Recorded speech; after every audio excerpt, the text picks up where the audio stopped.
মুস্তাফিজুর রহমানের পাশে পাকিস্তান। আইপিএল থেকে বাদ পড়া বাংলাদেশের জোরে বোলার খেলতে পারেন পাকিস্তান সুপার লিগে।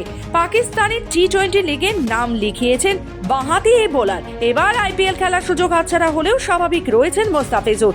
এক কথায় কেকেআর ছাড়লেও খেলা বন্ধ হচ্ছে না মুস্তাফিজুরের। পরে পাওয়া সুযোগ কাজে লাগিয়ে পেসারকে নিয়ে নিল পাকিস্তান। আইপিএল থেকে বাদ পড়ার পর মুস্তাফিজুর রহমানের সঙ্গে যোগাযোগ করেন পাকিস্তানের কর্তারা।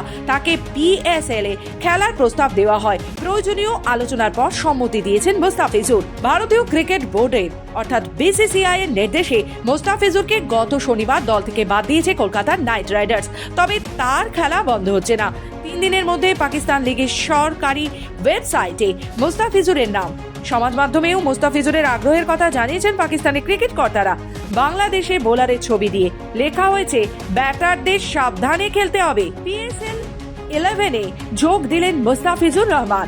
বাংলাদেশের সংবাদ মাধ্যমে প্রকাশিত খবর অনুযায়ী আইপিএল থেকে বাদ পড়ার পরই মুস্তাফিজুরের সঙ্গে যোগাযোগ করেন পাক কর্তারা। ব্যুরো রিপোর্ট, খবর বাংলা।